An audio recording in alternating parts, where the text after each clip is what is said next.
alat ujian Muni Problem Checklist ataupun singkatannya MPCL. Nama ahli kumpulan Muhammad Ani Arfan bin Ahmad Syukardi di 19312491. Yang kedua adalah Muhammad Adib Farhi bin Ali Rahman di 20112511. Dan yang ketiga adalah Alia Amalin binti Yusmadi Jaya Putra, nombor metrik di 1931847. Nur Sharifah Hana binti Mat Nasir di 2011646 dan Nurul Husna binti M Syuki di 2011633. Dan yang terakhir adalah Siti Hawa binti Rani di 19312180. Pengenalan. Alat ukuran yang dipilih adalah senarai semak masalah Muni, Ross L. Muni dan Leonard V. Gordon tahun 1950 bagi mengenal pasti masalah-masalah yang sering dihadapi pelajar sekolah, pelajar kolej dan juga untuk golongan dewasa. Yang kedua adalah masalah yang disenaraikan oleh masalah fizikal dan kesihatan, keuangan, sosial dan juga hiburan. Okay, seterusnya adalah alat pengukuran MPCL. Ini juga popular di negara Malaysia kerana ianya sangat mudah ditadbir dan tidak memerlukan pengetahuan yang mendalam. Dan terakhir sekali adalah dibentuk untuk mengenal pasti masalah yang mengganggu kaum remaja ataupun pelajar. Bismillahirrahmanirrahim. Assalamualaikum warahmatullahi wabarakatuh. Ismi Nurul Husna binti Mat Syauki, nombor metrik D20112633.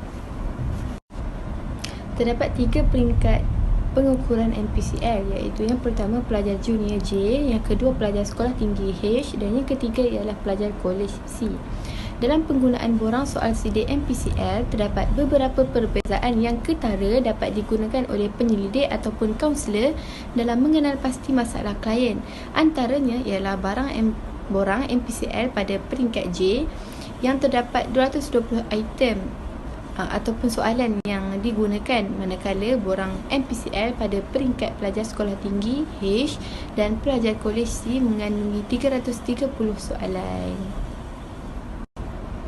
Perbezaan item dalam penggunaan borang MPCL adalah kerana mungkin disebabkan oleh faktor umur klien. Contohnya, kandungan soalan ataupun masalah klien dalam penggunaan borang MPCL peringkat junior adalah lebih sedikit berbanding dengan borang peringkat sekolah tinggi dan kolej, disebabkan oleh kemungkinan klien pada peringkat junior tidak dapat menghabiskan soalan sekiranya mereka menjawab soalan yang terlalu banyak. Apabila hal ini berlaku, maka kepercayaan terhadap klien mungkin akan berkurangan jika dibandingkan dengan pengisian soalan pada peringkat yang seterusnya.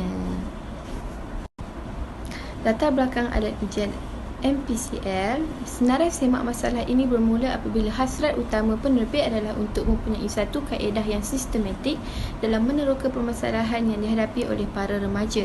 Pada tahun 1941 dan 1942, edisi pertama yang mana merangkumi 3 borang untuk bidang pendidikan telah diterbitkan buat pertama kalinya. Penggunaan prosedurnya adalah mudah di mana para pelajar hanya perlu membaca sepintas lalu item-item dan menggariskan item yang berkaitan dengan masalah pada awalnya berdasarkan keutamaan masalah yang sering dihadapi. Mereka juga dikehendaki menulis satu rumusan pada akhir item tersebut bagi membolehkan mereka memahami tentang isi kandungan item dan permasalahan yang mereka hadapi. Seterusnya, saya Nur Syairah Hanah binti Mat Nasir bernambah metrik di 20112646 akan meneruskan berkaitan dengan tujuan alat ujian Money Problem Checklist. Tujuannya ialah untuk membantu kaunselor dalam menjalankan sesi kaunseling selepas melihat senarai masalah-masalah dan memberikan perhatian yang sewajarnya terhadap masalah-masalah yang hendak dibincangkan. Selain itu adalah untuk memudahkan wawancara kaunseling dalam memberikan klien peluang bagi meninjau dan meringkaskan masalah yang dihadapi mereka sendiri.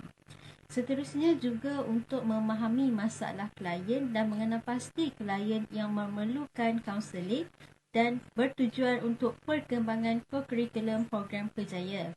Tambahan lagi ialah untuk merangsang klien supaya dapat memahami dan menganalisis dengan cepat keperluan-keperluan mereka.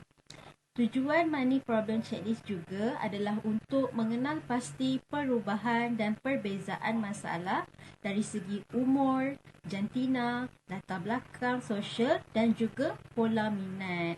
Akhir sekali ialah tujuan sebagai alat penyelidikan permasalahan remaja. Slide seterusnya ialah tentang pentadbiran alat ujian Money Problem Checklist. Walaupun masa untuk mengambil ujian ini tidak ditetapkan, namun sebagai panduan, ujian ini perlu diselesaikan dalam masa 30 hingga 45 minit. Selain itu, ujian ini seelok-eloknya ditadbirkan dalam bilik yang selesa dan lengkap dengan kemudahan-kemudahan asas seperti kerusi dan juga meja. Tambahan lagi, segala arahan yang disediakan di dalam borang soalan perlulah dipatuhi oleh calon yang mengambil ujian tersebut. Bismillahirrahmanirrahim. Nama saya Muhammad Adu Farhi bin Air Rahman, nombor metrik D20112511.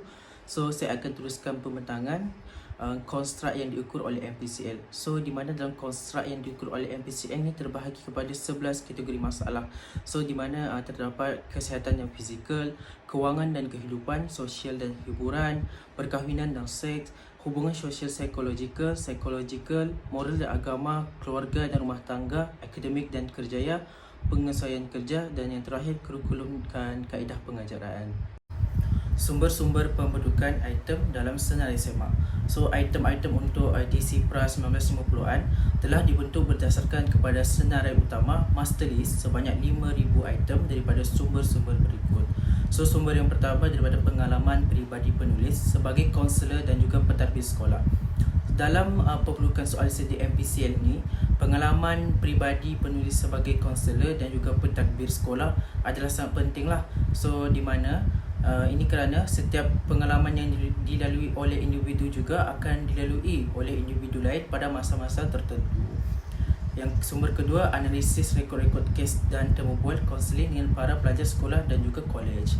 Di mana analisis rekod-rekod kes dan temu bual kaunseling dengan para pelajar sekolah dan juga kolej juga adalah menjadi sumber rujukan utama dalam penyediaan item-item pada borang senarai semak. Sumber yang ketiga, kajian penulisan lepas tentang masalah para pelajar. Kajian penulisan lepas merujuk kepada bahan-bahan rujukan lah seperti buku, artikel dan lain-lain yang dijadikan rujukan oleh penulis untuk membuat soal selidik MPCL ini. So, terdapat banyak faktor atau punca lah berlakunya masalah dalam kalangan pelajar dan remaja yang boleh dimasukkan dalam item tersebut. Ini kerana kemungkinan terdapatnya persamaan tingkah laku antara individu. So, sumber yang keempat, analisis perkataan yang telah ditulislah oleh sebanyak 4,000 pelajar sekolah menengah di Amerika Syarikat yang menjelaskan tentang masalah peribadi. So, menurut Mooney 1950, penyediaan borang senarai semak ini juga adalah berdasarkan kepada analisis kajian yang dibuat oleh 4,000 pelajar di Amerika Syarikat. Melalui analisis ini, beliau percayalah bahawa tingkah laku yang ditunjukkan juga adalah dihadapi oleh pelajar atau remaja lain. Sumber yang terakhir, pelbagai sumber-sumber lain. Dengan adanya sumber-sumber lain seperti pemerhatian tingkah laku ke atas individu, penyediaan borang senarai semak dapat dilaksanakan dan dijalankan dengan baik. Kriteria pemilihan item dalam senarai semak. So, yang pertama sudah pastilah kita perlu menggunakan bahasa yang mudah difahami oleh pelajar. So, bila mudah borang senarai semak tu kita dapat jalankan dengan baiklah sebab responden ataupun pelajar itu memahami apa yang kita minta. So, seterusnya menggunakan perkataan yang pendek dan ringkas untuk pembacaan berulang. So, sudah cukup untuk perkataan yang pendek dan ringkas. Sebab apa, kalau kita panjang-panjang pun ini akan membosankan dan nanti agak sukarlah untuk para pelajar ni memahami soalan borang senarai semak kita.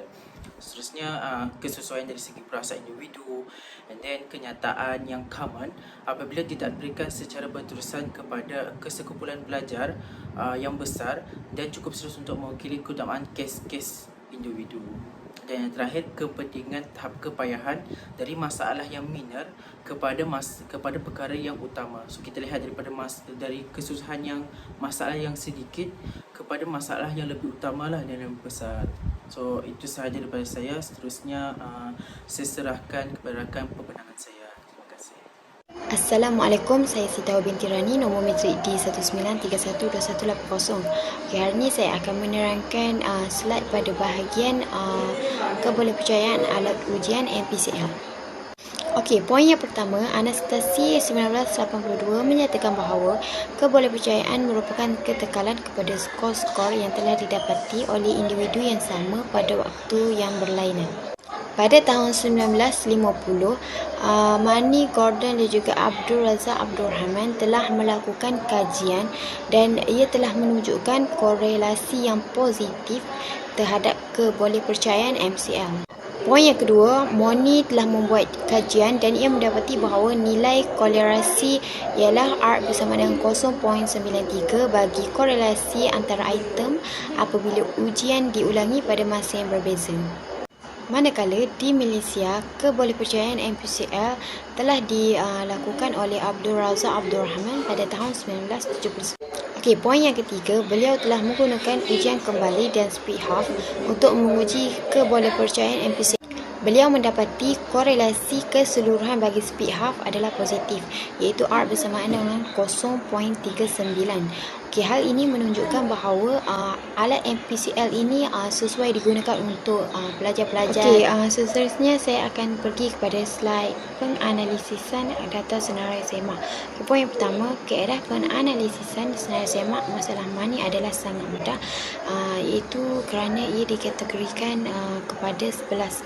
Okey, baik. Poin kedua, Mani 1950 membahagikan masalah-masalah yang mengganggu klien kepada 11 kategori, iaitu kategori 1 terdiri daripada kesihatan dan pertumbuhan fisiologi, kategori kedua kewangan keadaan kehidupan dan pekerjaan, kategori ketiga kegiatan sosial, hobi dan hiburan, dan kegiatan keempat pergaulan muda-mudi, perkahwinan dan seks.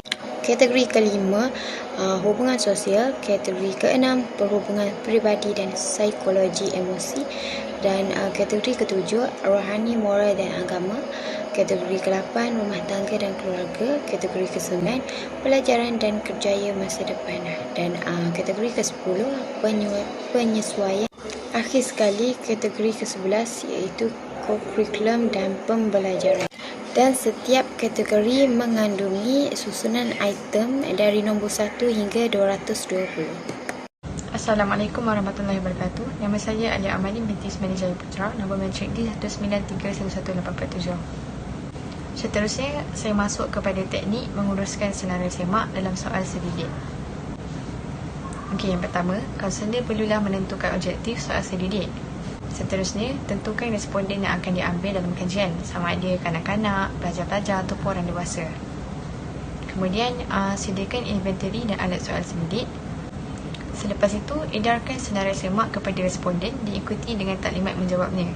Maksudnya, selepas kaunselor edar borang tersebut, kaunselor kena terangkan cara menjawabnya dekat responden tu. Yang kelima, kumpulkan semula senarai semak untuk membuat tafsiran. Kemudian, menyediakan laporan dengan cadangan mengatasi masalah kepada pihak yang berkenaan. Okey, yang terakhir, tindakan susulan.